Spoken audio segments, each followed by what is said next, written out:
Los 11 pasos de la magia ingresaron como respuesta a una pregunta. La pregunta acerca de qué es lo que hizo que los grandes de la humanidad sean grandes. Cuando empecé a investigar, yo venía leyendo del tema desde mucho antes de proponerme una investigación seria, y la premisa de base de la que partí es una pregunta un tanto osada, pero que entendía que era la única que le daba, a mi concepción al menos, sentido a lo que nos habían dejado las Biblias, los mitos, los grandes relatos epopélicos, heroicos de la historia de la humanidad. Y esto es la pregunta acerca de ¿para qué nos sirve a los humanos que nos den modelos divinos? No nos sirve.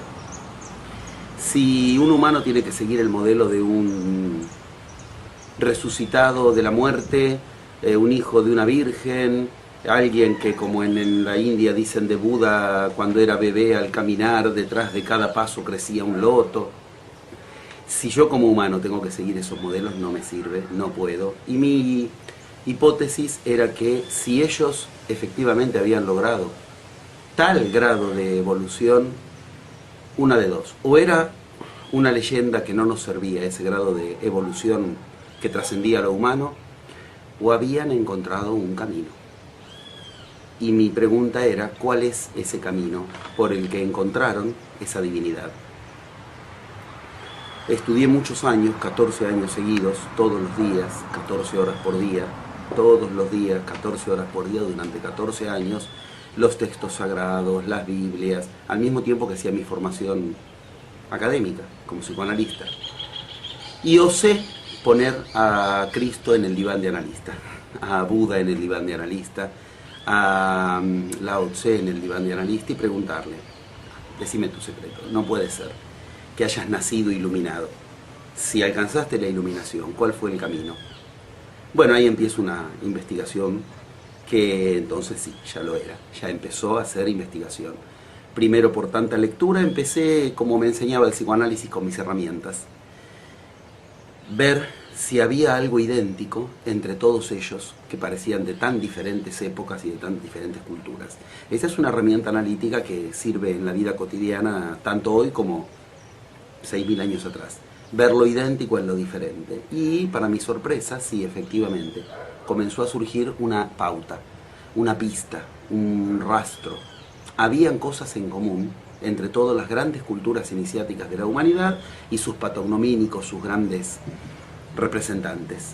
De ahí, de ese origen, surge, primero, descubrir 4 fases en común entre todos ellos. Todos habían tenido un camino de 4 fases, con diferentes nombres. Camino en los chamánicos se llamaban del norte, del este, del sur y del oeste. Camino de 4 etapas en la alquimia. Camino de 4 momentos diferentes que en todos lados se ubicaban bajo una misma premisa. Yo la situé con un nombre que para Occidente nos resulta más simple, que son 3 caminos, y el cuádruple, la unión de esos 3 caminos es el cuarto. Es un camino que se une en una integración. Cuando se habla de Hermes Trismegisto, se está hablando de Hermes 3 veces grande, 3 veces iniciado. ¿Cuáles son las 3 iniciaciones? Guerrero, mercader, sacerdote, y la unión de esos 3 que forma ese cuádruple camino, del que habla Gurdjieff también, mago. Guerrero, mercader, sacerdote y mago yo lo encontraba, por ejemplo, codificado en los textos tanto canónicos de Cristo como los apócrifos. Cuando se habla de los reyes magos, que eran 3, le llevaban oro, incienso y mirra, atributo de guerrero, atributo de guerrero la mirra, que se utiliza para cicatrizar heridas en combate, atributo de mercader, oro, y atributo de sacerdote, incienso. Del mismo modo, las claves estaban en todos lados. Empezaba a descubrir que todos seguían un camino de 4 fases, y la segunda etapa fue descubrir que esas 4 fases se desarrollan en 11 pasos. Y esos 11 pasos sirven tanto para los sumerios, como para los hebreos, como para la alquimia, como para el zen, como para el taoísmo, como para nosotros. 11 pasos, ¿para qué? Para contactar con nuestra divinidad. ¿Cuál es como occidentales tenemos que preguntárnoslo? ¿Cuál es la prueba de esa divinidad? La plasmación de resultados en nuestra vida que no podríamos alcanzar con fuerzas humanas. Esto se llama, en términos actuales, generar una realidad propia. Y para mi sorpresa, cuando empecé a descubrir desde otros lugares estas mismas investigaciones, en una segunda etapa que abarcó más de 100 viajes de investigación y de enseñanza, en esa segunda etapa, descubrir que todo aquello que hablaba de la nueva era, hablaba de lo mismo. La nueva era es aprender a generar realidades propias, y para eso hay profecías que nos orientan. Y nos orientan en 4 fases y 11 pasos, las mismas de las que bebieron los grandes iniciados. Los 11 pasos de la magia son 11 pasos codificados de diferentes maneras en todas las culturas que se dedicaron a lo que hoy llamamos iniciación. Tal vez el modo más conocido en Occidente es el que se llama los 11 sefirot del árbol de la Cábala, del árbol de la vida, las 11 séfiras, las 11 códigos, las 11 cifras. Otras culturas llegaron a 7 pasos y no a 11 por un motivo muy claro. Por ejemplo, las supuestas 7 profecías mayas de las que se habla, que no son en realidad 7 profecías, pero sí son 7 pasos. Del mismo modo los pasos de los Hopi, que son 7. ¿Por qué en algunas culturas son 7 y en otras 11? Porque hay culturas que tenían educación iniciática, entonces no necesitaban 11 pasos. Nosotros no tenemos educación iniciática, nos educan universitariamente, entonces necesitamos algunos pasitos extras. Por eso es que yo preferí ubicar el mapa en 11 pasos, que es como podemos garantizarnos que funcione, y no dependiendo de potenciales previos o cuestiones así como funcionaría con 7 pasos. Todo empieza en una cuestión que es nuestro máximo íntimo enemigo. Nuestro íntimo enemigo es nuestra mente, y ahí empieza el paso 1. El paso 1 es descubrir algo de lo que todas las iniciaciones nos advierten. Dentro de nuestra mente, lo que hay no somos nosotros. Y eso que hay dentro de nuestra mente, que no somos nosotros, es algo de lo cual tenemos que aprender a vaciarnos para que se rompa la frontera entre nosotros y lo que no es nuestro. Es el concepto más complicado de todos. Descubrir que dentro nuestro lo que hay no es nuestro es el problema, y después va a ser la solución, cuando queramos un estado de unificación, donde entonces ya no hay sentido de diferencia entre lo nuestro y lo no nuestro. Para decirlo en términos bien simples en Occidente, esto se llama, dentro de nuestra mente hay un caos. ¿Qué significa caos? Algo que no está ordenado. ¿Que no está ordenado por quién? Por nosotros. Descubrir que en nuestra mente hay un caos es la primera experiencia de todo viaje yamánico, de todo viaje iniciático, de todo viaje de magia. Es muy fácil descubrirlo, aunque parezca que es una experiencia lejana, es la más cercana de todos los días. Los chamanes, por ejemplo, me propiciaban un ejercicio mínimamente relámpago, como dicen en el Zen. ¿Tú eres el dueño de tus ideas? Como todo occidental, yo creo que sí. ¿Tú eres el que manejas tu mente? Sí. Bueno, deja de pensar ya mismo. Si uno propone esto a cualquiera, se da cuenta de inmediato de lo que acabo de ubicar. En nuestra mente hay un caos y no somos nosotros quienes dirigimos nuestra mente.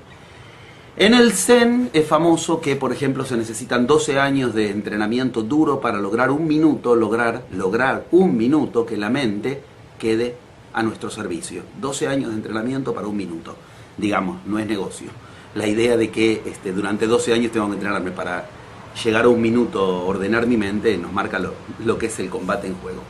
Pero esta es una muestra clara. Si uno quiere decidir, los chamanes me hacían una prueba maravillosa al respecto. Me decían, tú quieres lograr tal resultado por el que vienes acá, este viaje, esta cultura. Bueno, lo vas a lograr. ¿Cuándo? Cada vez que logres pensar en tu resultado, cuando el sol se descorra detrás de las nubes, siempre y cuando no pienses en un cocodrilo. Chau, nunca más lo logras. ¿Qué quiere decir eso? Uno no puede ordenar. Cada vez que te acuerdas del sol saliendo detrás de una nube, hay mi resultado, pero no tengo que pensar en ya está, lo pensé. Estas son muestras muy directas, insights, esto que se llaman satoris, mínimos en el Zen, esas experiencias directas que te ponen en contacto con lo lejos que estás de tu mente y de que sea tuya. El caos de la idea es inabarcable desde la idea. No se puede ordenar la mente desde la mente. Ahí estamos en el paso 1. Yo digo, quiero lograr algo en mi vida, y eso que quiero lograr tiene una dosis de mente caótica. ¿Por qué? Porque cuando al rato digo, quiero lograrlo, aunque yo no lo detecte, cambié lo que dije. Ahí empieza el paso 2. ¿Con qué ordeno el caos de la mente? Ordenar. Ordenar. ¿Qué significa ordenar? Lo que hago cuando llamo a un mozo en un restaurante, le digo lo que quiero. Si yo no pongo palabras, no puedo ordenar el caos de la mente. En todas las Biblias encontré eso. ¿Qué encontré? Este ridículo de que Dios habla. Una pregunta, si había en el inicio era el caos y no había más que Dios y lo único que había era tinieblas, ¿por qué Dios dice? Todas las Biblias, todas, indígenas, hebreas, egipcias, todas cuentan que Dios dice para lograr lo que quiere. Ese es el paso 2 de los 11 pasos.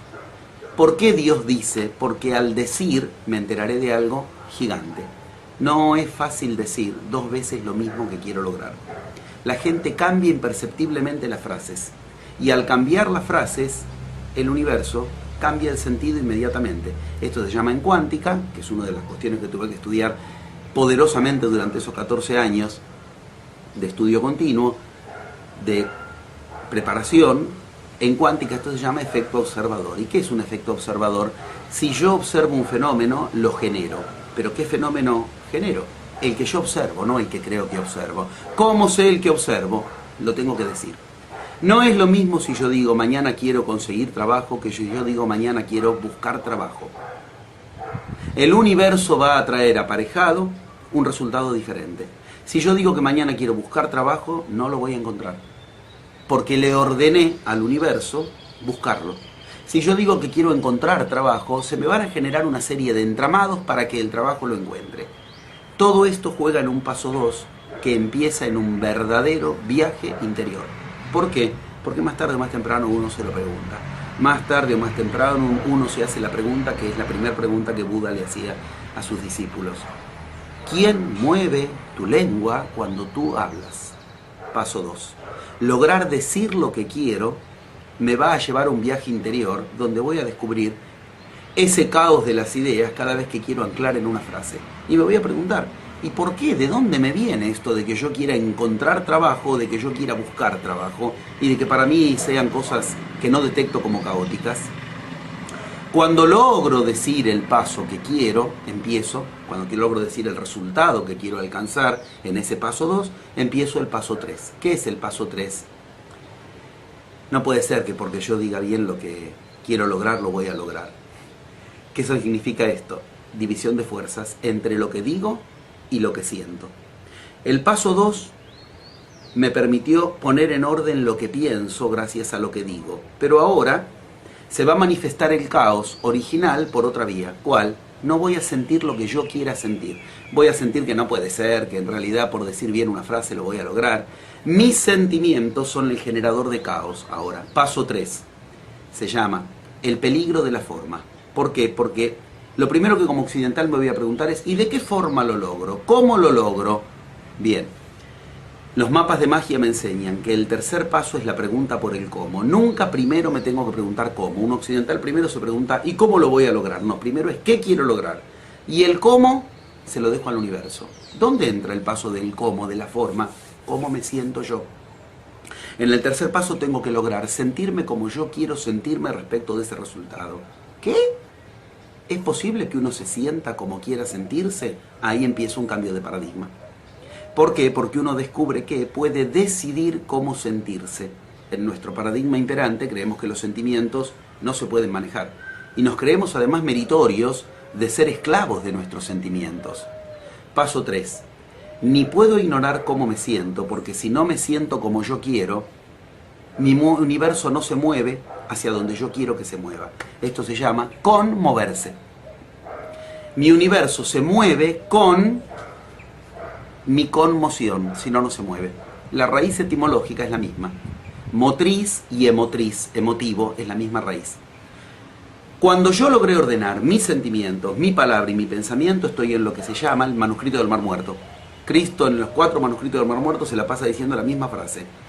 Esta es la misma clave que está en juego en los yamanes cuando enseñan ciertas claves, que son las mismas que Leonardo da Vinci cuando usa este gesto como gesto de iniciación. En este gesto está ubicando que hay 3 pasos hacia adentro antes de emprender viaje hacia afuera. Primer paso entonces, orden donde había caos en la idea. Segundo paso hacia adentro, palabra para ordenar ese caos. Tercer paso, sentimiento. Recién ahora miro hacia afuera. En Occidente empezamos desde afuera. Cuarto paso, el universo me dará una señal. Tengo que aprender a decodificar el universo en señales. Las señales me dicen si efectivamente yo ordené mi mundo interior o me estoy engañando. Si la señal es positiva o no, tengo que entonces ver otra vez mis primeros pasos o no.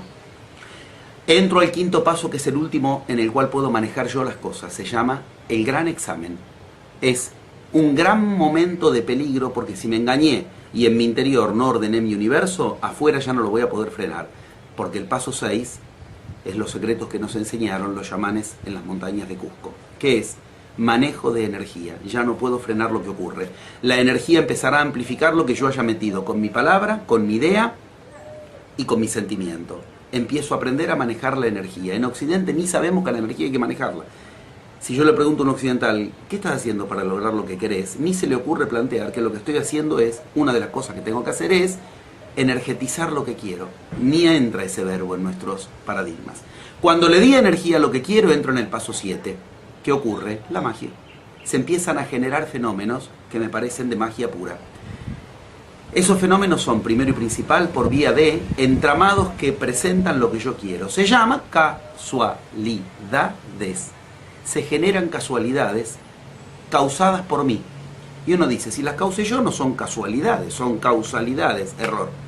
Yo causé que se genere la casualidad para lo que yo quiero. Lo que nunca puedo es yo causar cómo va a generarse esa casualidad. Esto es muy importante.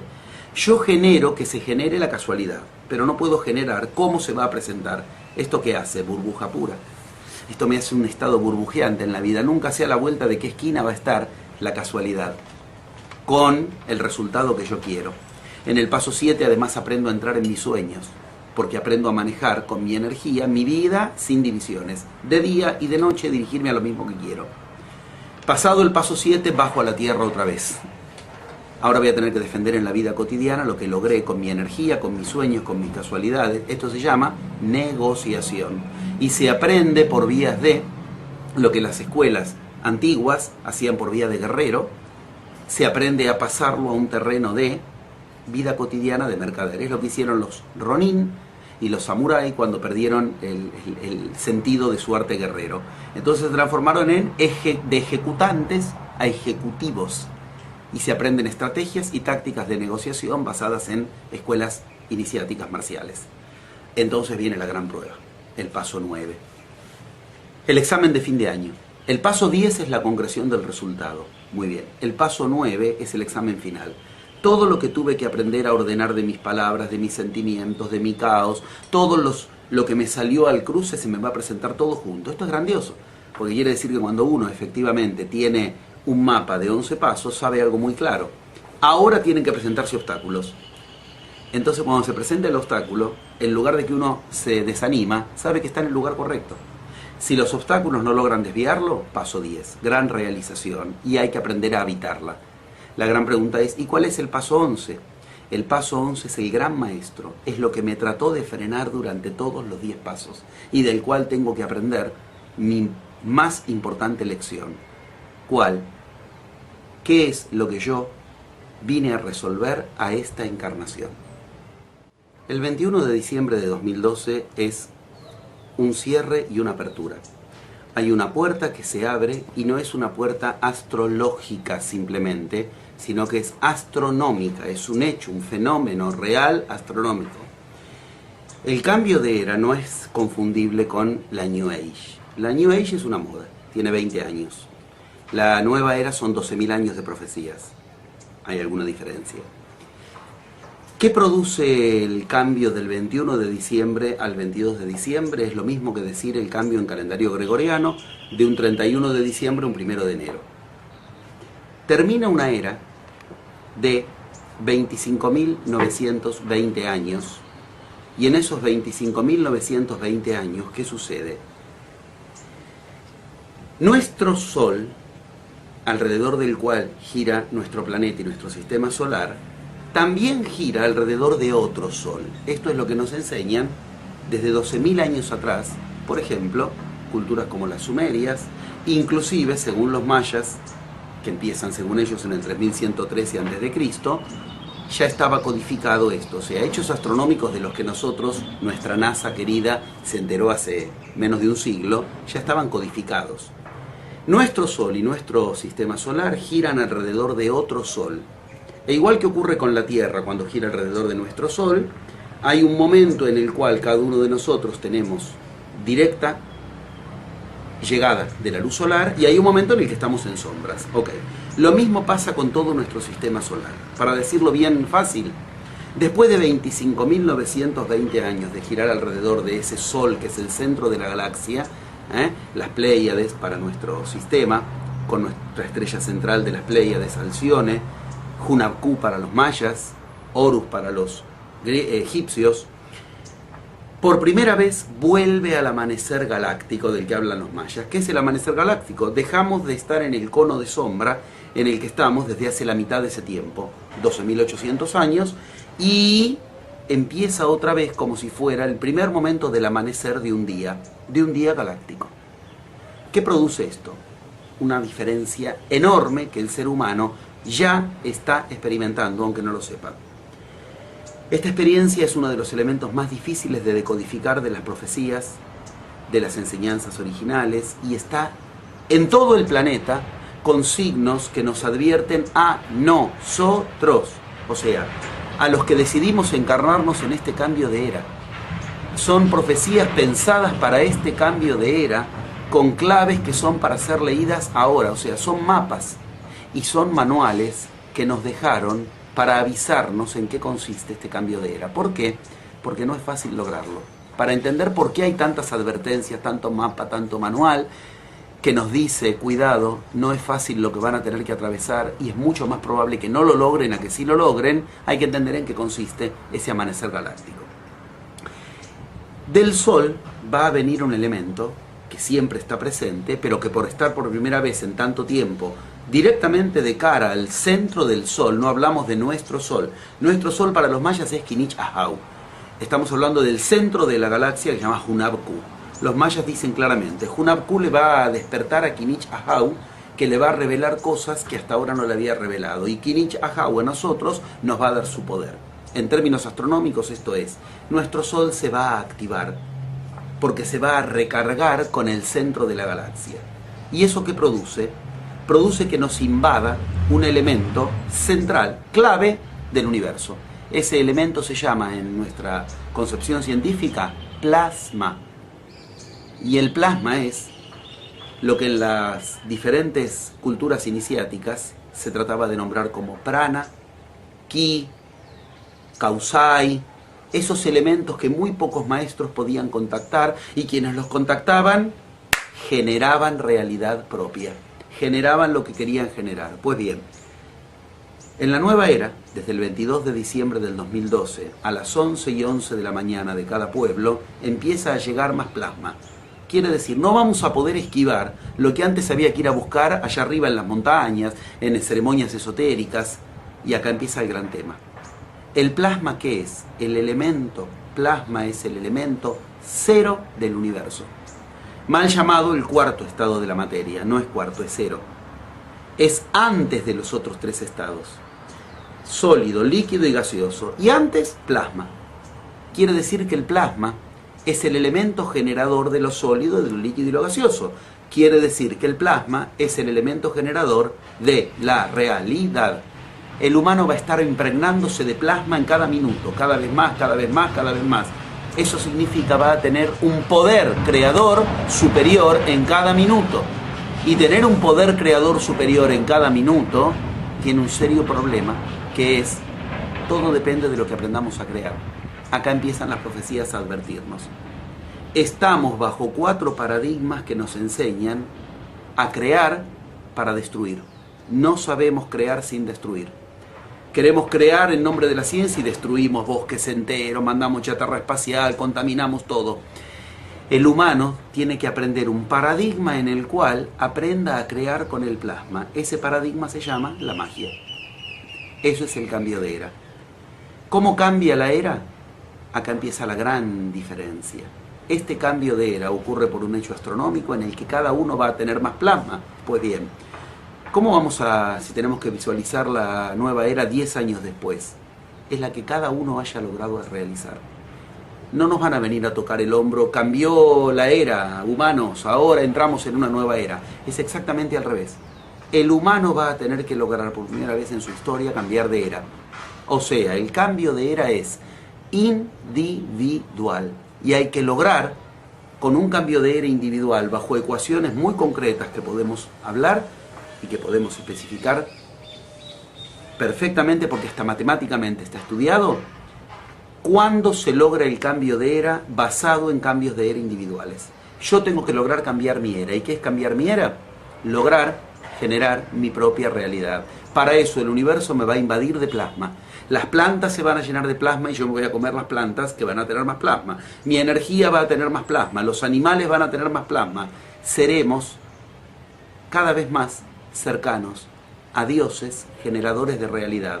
Ahí viene el gran problema. ¿Bajo qué paradigmas aprendemos a generar realidad? Paradigmas como los actuales, que nos enseñan a destruir en nombre de la construcción, tendremos entonces más destrucción. Aprender a generar realidad individual sin depender de lo externo, y eso es magia, eso es la nueva era.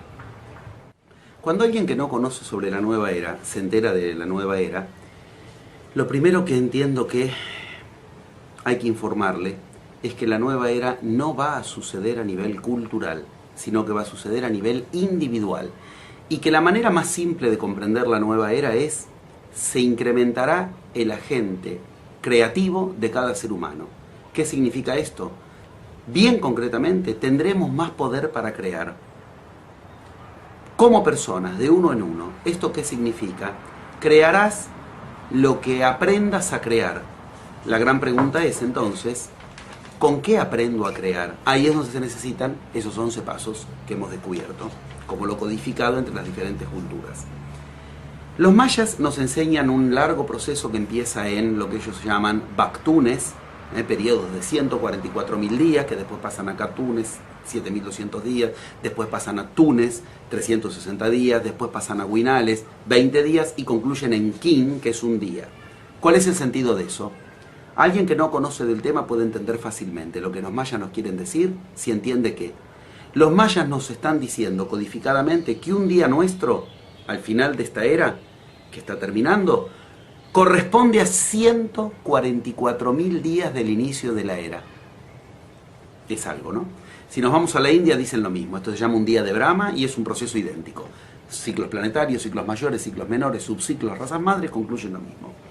Lo que nosotros pasamos, lo que logramos en un día, se necesitaban 144.000 días para lograrlo en el inicio de nuestra era. Esto marca nuestro poder creativo. Nuestro poder creativo se incrementa de manera tal que, entonces, si un día de ahora equivale a 144.000 días del inicio de la vieja era, ¿esto qué quiere decir? Cuidado con perder una hora. Cuidado con perder una hora sin haber creado la realidad que queremos, porque lo que hemos perdido, un minuto equivale a una hora de antes. Una hora equivale a 10 horas equivalen a un día equivale a una semana a un mes y un mes a un año. Si yo durante un mes, una semana, es un año lo que necesito después para rearmar la realidad que, mientras yo no la generé, la siguió generando el caos en mí. ¿Por qué? Porque el plasma que va a venir en la nueva era desde el sol a invadir, a impregnar nuestra vida, si no lo uso yo, lo utiliza el caos en mí. ¿Qué caos en mí? El caos en mí, que es el que genera cosas que no son las que yo quiero. Si yo tengo un cálculo en la vesícula, ok, ahora empieza a entrar plasma, ese cálculo se transforma en un meteorito, por decirlo de una manera grotesca. Se transforma en algo gigante. Si yo tengo un mínimo problema de falta de dinero y entra plasma, al mínimo problema, si no lo resuelvo, se transforma en una bancarrota. El 3 de noviembre pasado, el 3 de noviembre del 2011, hubo una tormenta galáctica en el Sol, una tormenta magnética, que fue una pequeña muestra de lo que va a suceder con el cambio de era. A quien no entiende del cambio de era se le puede decir, miren lo que pasó después del 3 de noviembre. Todo lo que venía, que no se definía, que no ocurría en el planeta, ocurrió todo en una semana. Cayó Berlusconi. En Egipto, Mubarak. Cambiar el gobierno en España. Todo en esa semana se definió lo que no se definió, lo del Fondo Monetario y Merkel. Estoy recordando un montón de efectos que en una semana, una mínima invasión de plasma, que es lo que va a suceder después del 22 de diciembre, de una manera no mínima, definió todo. ¿Qué es el cambio de era para quien no conoce de qué se trata las profecías de la nueva era? La certeza de que el humano empezará a recordar aquello que todas las Biblias nos dicen que es para lo que nacimos, para recordar que somos dioses y lo hemos olvidado. ¿Qué es un dios? El que genera realidad. Aprender a generar realidad sabiendo que un minuto equivale a una hora y que un día equivale a 144.000 días de antes, eso es la nueva era. Es muy importante entender que, lamentablemente, las iglesias han transformado un concepto del que los iniciados hablan en un sentido y en un estado, en otro sentido y en otro estado completamente, no solo diferente, sino opuesto. Ese concepto es el concepto de amor. El amor, como lo entendemos hoy, iglesias mediante, todas las iglesias, no tiene nada que ver con los que aquellos en los que dicen fundarse esas iglesias hablaban de amor. Amor es un concepto que hoy lo tenemos como un verbo, el verbo amar, y que es un verbo que tiene que ver con algo que sucede entre personas prioritariamente. Tal ama a tal o tal ama en todo caso a tal cuestión. En la iniciación se aprende que el mismo origen etimológico de la palabra amor es el que nos puede permitir cambiar el concepto de amor, de algo que las iglesias inventaron para mantenernos dentro de sus poderes, a algo que nos da poder propio. El amor no es algo que se siente por los demás. La palabra amor no significa eso. La palabra amor viene del concepto griego amorrosh. Ese es el origen verdadero de la palabra amor. Y amorrosh significa sin morrosh, sin pasión. Todo lo contrario de lo que hoy creemos, que es apasionarse por otro. Ese morrosh es la misma etimología que después pasa a ser morbidez, enfermedad, muerte. Amor significa sin muerte, sin morbidez, sin apasionarse, todo lo contrario de lo que hoy creemos. ¿Por qué? Porque para los griegos las pasiones eran tres: odio, ignorancia y dependencia. Amorrosh, amor significa no dar lugar a la dependencia, no dar lugar a la ignorancia y no dar lugar al odio. No dar lugar a esas tres cuestiones para entonces, efectivamente, generarnos el amorrosh, el no ser esclavos de pasiones. Se necesita, y esto se aprende en el paso 3 de los 11 pasos de la magia. Es realmente clave dar por entendido que un cambio de era no se va a lograr por mejores o peores cuestiones potenciales espirituales, o por mejores o peores soluciones en cuestiones densas de los problemas cotidianos. El cambio de era, en todas las profecías de todas las culturas, está signado bajo una misma cuestión, que por ejemplo en nuestra cultura está en el Apocalipsis de la Biblia, cuando habla de los 4 jinetes del Apocalipsis. Y los 4 jinetes del Apocalipsis están signados bajo descripciones que en el mismo Apocalipsis, capítulo 6, versículo 6, están ubicados, solo que nadie los lee. Los 4 jinetes del Apocalipsis son ciencia, religión, economía y política. La Biblia dice con claridad, son jinetes del Apocalipsis. Lo mismo dice la roca Hopi de los indígenas, lo mismo dicen las 4 fases de la alquimia, todas las culturas dicen. Para cambiar de era se necesita cambiar de estar apoyados en esos 4 paradigmas a otro paradigma. Y la gran pregunta es, si yo no tengo que tomar como qué es un paradigma es lo que me dicta qué es realidad y qué no. Si yo no tengo que tomar esos 4 paradigmas, los tengo que usar, los tengo que aceptar, que aprovechar, pero no permitir que me digan qué es realidad y qué no. ¿Cuál es entonces el paradigma con el cual armar una realidad que no dependa de política, religión, ciencia y economía. Acá empieza el punto central. La pregunta que cuando se investiga, más tarde o más temprano, queda como la clave de todo. Para entender el nuevo paradigma hay que entender por qué fracasan los 4 paradigmas como están fracasando. Cuando más se acerca el cambio de era, la economía es un desastre, las políticas con movimientos indignados en todo el mundo, la ciencia demostrando sus pies de barro con investigaciones absolutamente corruptas, la religión, ni hablemos cómo están las iglesias. ¿Qué tienen en común los 4 paradigmas imperantes? ¿Por qué tienen que fracasar? Porque los 4 no respetan un mismo elemento, la palabra. No hay cambio de era si no aprendemos que nuestra realidad se apoya en la palabra.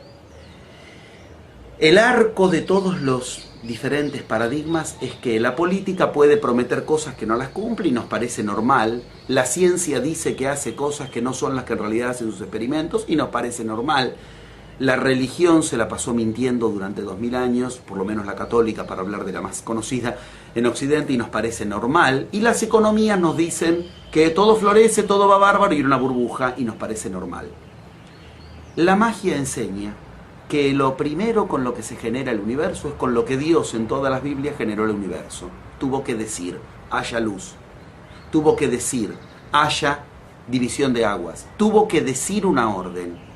Lo mismo nos enseña la cuántica cuando nos dice, toda realidad empieza en una cuerda y esa cuerda es un sonido.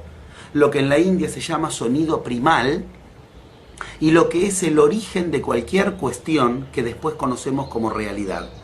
Una realidad se origina en un sonido, y ese sonido es, para los humanos, la codificación llamada palabra. No hay magia si no se aprende a respetar la palabra. ¿Por qué?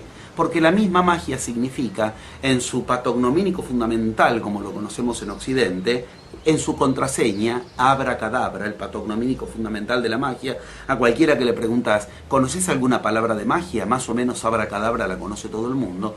Abracadabra significa averaj-dabar. ¿Y qué es averaj-dabar? Yo creo la realidad como hablo. Según la palabra genero realidad. Eso es magia. Sin respetar la palabra, no hay magia entonces, como no hay nueva era. Una de las cuestiones que a mí más me revolucionó mi investigación cuando empecé en la etapa de viajes, ir a las culturas originarias, a buscar a los maestros de la sabiduría, a veces yo ni sabía si existían, hasta que desemboqué en los últimos sacerdotes puros de la raza inca, que estuvieron 500 años sin que el hombre blanco los pueda encontrar, conquistar, nada. Durante 500 años ellos dijeron, no nos van a encontrar, y no los encontraron, hasta que sus profecías les dijeron, es momento de darse a conocer. Estoy hablando de los queros, gente que de todo el mundo quería ir a encontrarlos, y era imposible, y ellos vinieron a nuestro encuentro. Ellos vinieron a nuestro encuentro en la Plaza de Armas de Cusco. Una de las cosas centrales que aprendí con ellos, como exponente más elevado, es que no importa cuánto alguien sabe de magia, de espiritualismo, importa una cosa sola: mírales la realidad. Me decían, saber sabe todo el mundo, saber es fácil, lo difícil es generar realidad propia. Yo debo decirlo de manera completamente abierta porque es una de las cuestiones en las que para mí más se basa la confiabilidad en una enseñanza. Yo muestro todo lo que en mi vida hago en todos los órdenes. A mis hijos los educo de acuerdo al paradigma de la iniciación y obtienen lo que ningún otro obtiene. Nuestra salud, nuestra economía, nuestra enseñanza. ¿Y qué pasa cuando queremos llevar a cabo eso? Que es la magia en nuestra vida cotidiana. Exactamente lo que la magia promete. Que no ingresa lo que no es compatible con cada uno. ¿Qué no es compatible con cada uno? Por ejemplo, un virus que genera una enfermedad no es compatible. Quien está en magia no se enferma. no se enferma. Y la muestra es, voy por el mundo enseñando y me encuentro gente que de la escuela, de la enseñanza, están en Europa, después voy a México a enseñar, me los encuentro en México, gente de distintas edades, de distintas clases sociales. ¿Qué significa esto? Generan realidad propia, no se enferman, en un momento de crisis mundial como el que estamos viviendo, cuentan con tiempo y con dinero para andar por el mundo. ¿Cómo se forma la realidad cotidiana desde la magia? Precisamente impidiendo que ingrese lo incompatible, porque te dirige con 11 pasos a lo compatible, sin, y acá está la clave, sin dividir la realidad por áreas. No te puede ir bien en un área y mal en otra área, porque los mismos 11 pasos, las mismas 11 leyes generan toda la realidad. A nosotros nos han enseñado como occidentales que bueno, me va bien en el juego, mal en el amor, bien en el dinero, mal en los afectos. Eso es un autoengaño en el que en un área me está yendo bien, en otra me está yendo mal. Eso hace que explote y después me vaya mal en la otra área. ¿Por qué? Porque las mismas cuestiones con las que se genera un área, se generan las demás. A nosotros nos enseñan a dividir el universo por materias, biología, geografía, historia y matemática, y no tiene nada que ver una con otra, como si el universo estuviera dividido por cátedras. Las mismas 11 leyes generan toda realidad. Cuando uno sigue esos 11 pasos, la salud es la que uno quiere, la economía es la que uno quiere, la evolución espiritual, la pareja, esa generación de realidad es la mejor muestra de que ahí hay magia, de que ahí hay iniciación, de que ahí hay nueva era.